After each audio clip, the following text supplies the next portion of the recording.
नमस्कार साथियों, कैसे हैं आप सभी। मैं विनय तिवारी एक बार फिर आप सभी लोगों के समक्ष एक बहुत बड़ी अपडेट और बहुत बड़ी न्यूज़ लेकर के आप लोगों के सामने आ गया हूं। आप सभी लोगों से एक अनुरोध रहेगा कि आप सभी लोग मिल करके इस क्लास को, इस लिंक को फटाक से शेयर कर दीजिए, ताकि आप सभी हमारे जितने भी छोटे भाई बहन हैं उन सभी लोगों को ये अपडेट, ये इन्फॉर्मेशन दी जा सके।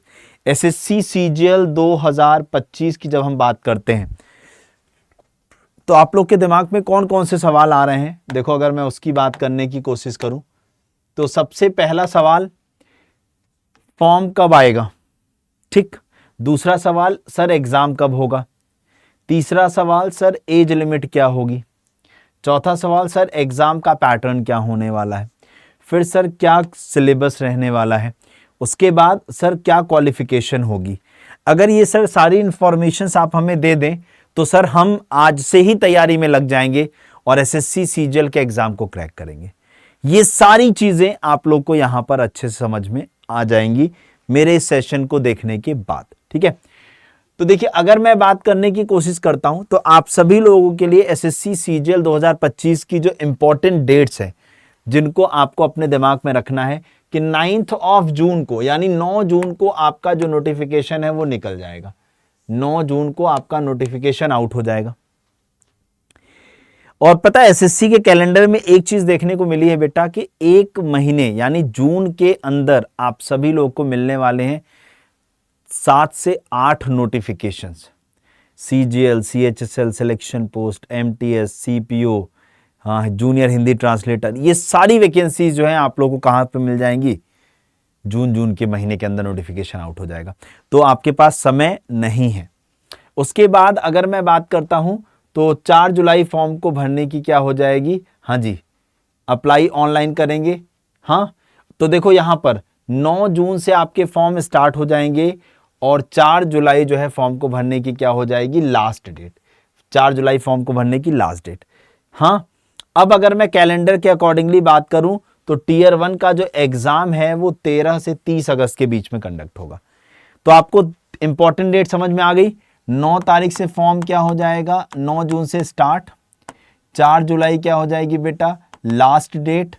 और सीबीटी 1 का एग्जाम, यानी जिसे हम लोग सीबीटी 1 बोले या टीयर 1 बोले, इसका जो एग्जाम है वो 13 से लेकर के 30 अगस्त के बीच में कंडक्ट होगा। ये तो थी इंपॉर्टेंट डेट्स आपके लिए।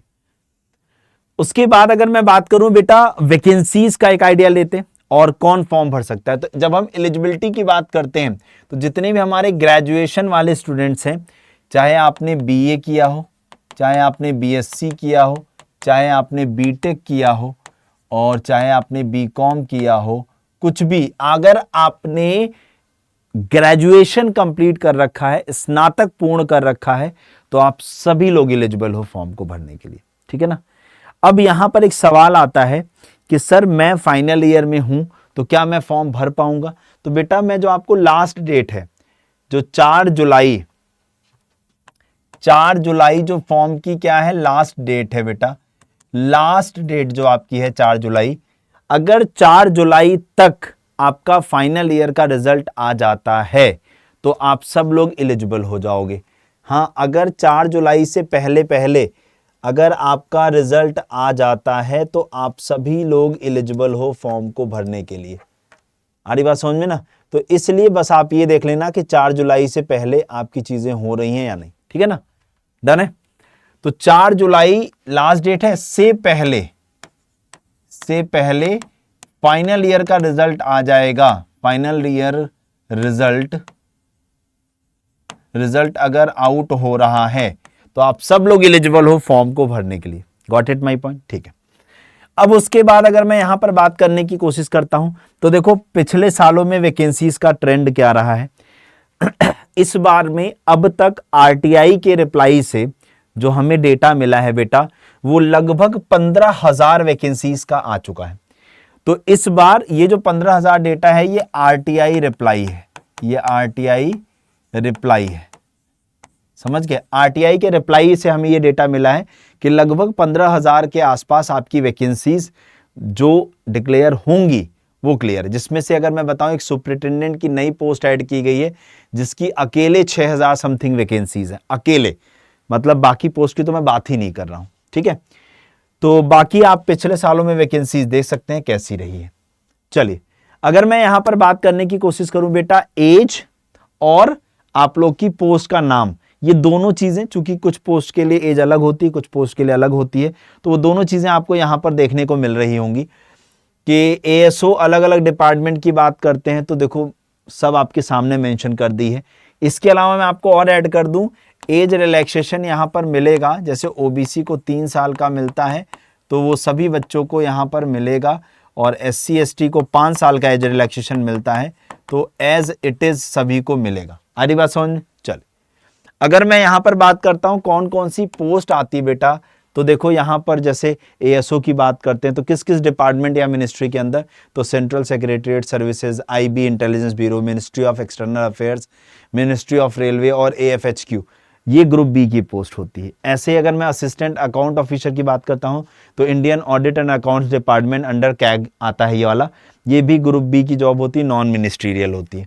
असिस्टेंट ऑडिट ऑफिसर की बात करते हैं तो ये भी आपका कैग के अंदर आता है, ग्रुप बी की नॉन गेस्टेड होती है। इंस्पेक्टर सेंट्रल एक्साइज की बात करते हैं, सीबीआईसी, ग्रुप बी के अंदर ये पोस्ट आती है। स्टैटिस्टिकल इन्वेस्टिगेटर ग्रेड 2 की बात करते हैं, हाँ, तो registrar general of India group B की पोस्ट आती है ये भी। Inspector of income tax CBDT की पोस्ट है, ग्रुप सी के अंदर आती है। असिस्टेंट की बात करते हैं, सारे मिनिस्ट्रियल्स या अदर जो डिपार्टमेंट्स हैं हमारे ऑर्गेनाइजेशन हैं, ग्रुप बी की ये भी पोस्ट होती है आपकी।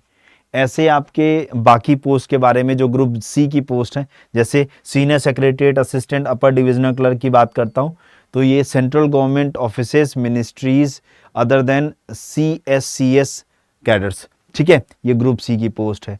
ऐसे अकाउंटेंट और जूनियर अकाउंटेंट अदर डिपार्टमेंट्स में होगा ग्रुप सी के। अपर डिविजनल क्लर्क, ये भी गवर्नमेंट के other departments. Tax assistant CBDT CBIC group C की पोस्ट होती है आपकी। ऐसे junior statistical officer statistics and programme implementation group B की पोस्ट होती है। Inspector central bureau of narcotics यानी CBN जब बात करते हैं ग्रुप बी।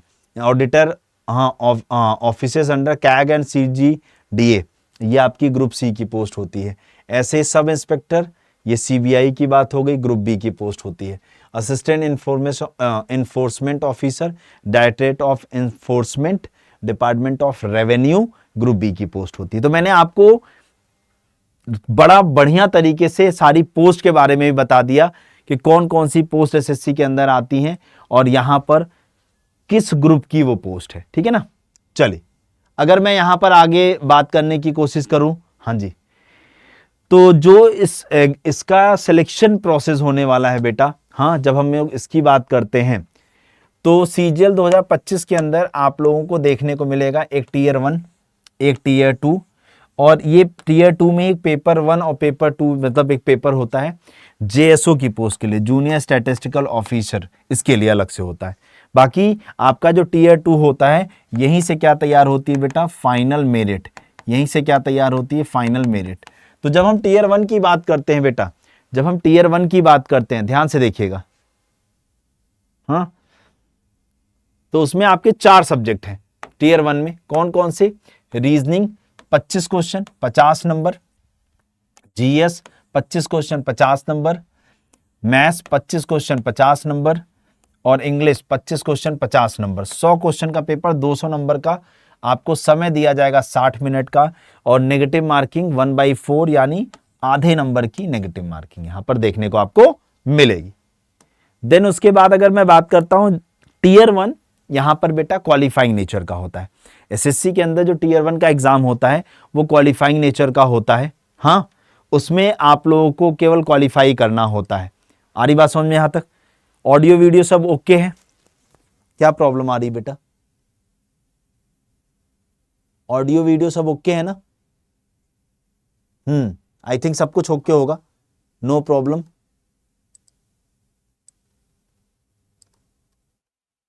चलिए, अच्छा, आगे की तरफ बताता हूं आप लोगों को।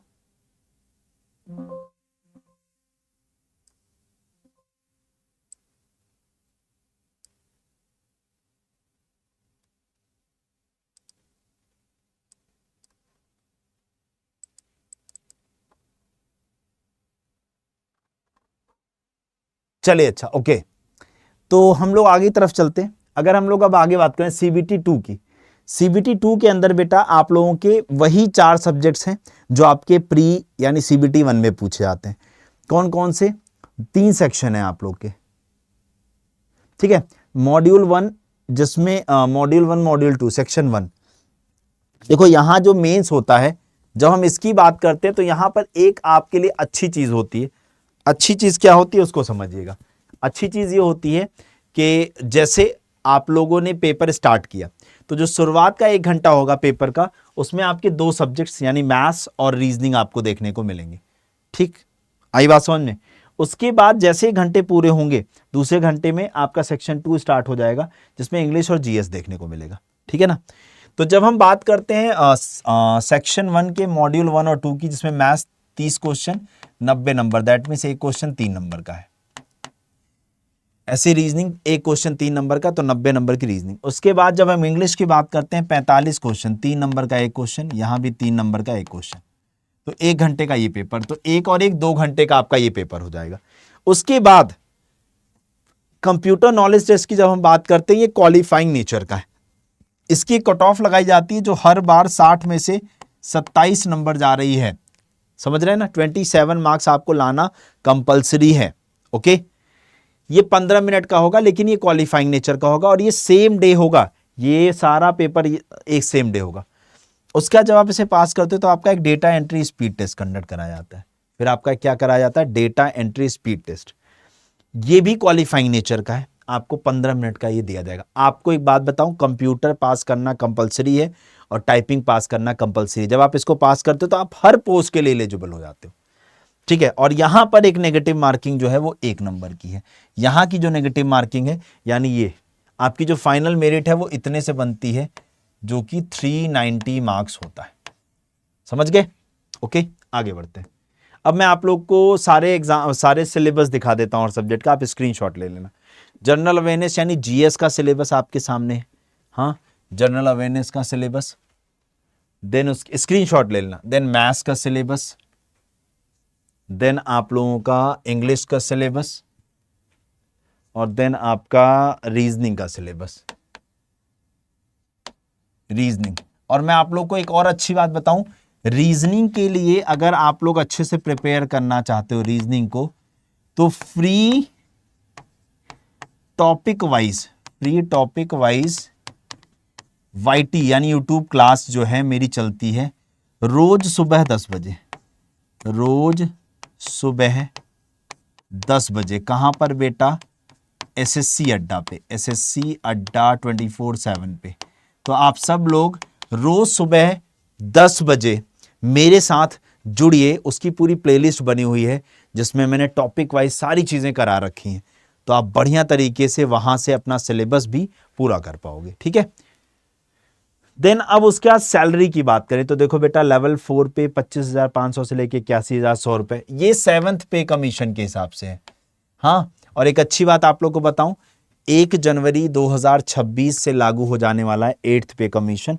तो भैया ये सैलरी डबल तो नहीं कहूंगा, बट जो 50,000 होती है वो 60, 70, 75,000 पहुंच जाएगी, तो बेनिफिट होगा उससे आप लोग को, ठीक है ना। तो सैलरी बहुत अच्छी रहने वाली है यहां पर, तो ये चीज आप लोग बहुत अच्छे समझ सकते हैं। ये है वो क्लास जो मेरी रोज सुबह 10 बजे होती है, इसका ये थंबनेल है, हाँ, रोज सुबह 10 बजे, सुबह 10 बजे, डन है, ओके। आप सभी लोग के कमेंट बॉक्स में गूगल फॉर्म भी लगाया गया है बेटा, आप लोग उसे जरूर भरिएगा।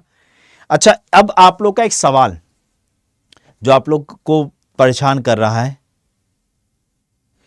कि आप लोग, सर हम तैयारी कहां से करें? तो सर हम लोग तैयारी कहां से करें? तो उस तैयारी के लिए बेटा मैं आप लोग को बताऊं, उस तैयारी के लिए अगर मैं आपको बताऊं तो आपको क्या करना है बेटा, अड्डा 24/7 पर हम आपके लिए एक बैच लेकर आए हैं। अड्डा 24/7 पे कैलेंडर आने की वजह से हमने ट्रिपल वैलिडिटी लाइव कर दी है, ठीक है। तो यहाँ ऑल कोर्सेज पर जाना, यहाँ एसएससी पे चले जाना।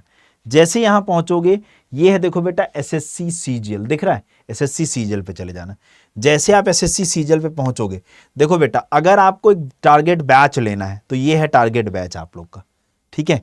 लेकिन लेकिन अगर आपको चाहिए एक ऐसा बैच जहां पर आप लोग के CGL, CHSL, MTS, स्टेनो हर एग्जाम की तैयारी हो सके, तो ये है आप लोग का एक महापैक देखो, जिसमें आप लोग को देखो 18 महीने तक ये सारे एग्जाम कौन कौन से sir, CGL, CHSL, CPO, GD, MTS, selection post, stenographer, Delhi police के सारे एग्जाम, इन सभी के बैचेस इसके अंदर आपको मिल जाएंगे, सभी की लाइव क्लासेस मिलेंगी, सभी की टेस्ट सीरीज मिलेगी यहां पर, सभी एग्जाम्स, इन सभी एग्जाम्स की live class, test series, e book और वीडियो कोर्स, ये सब कुछ अगले 18 महीने के लिए।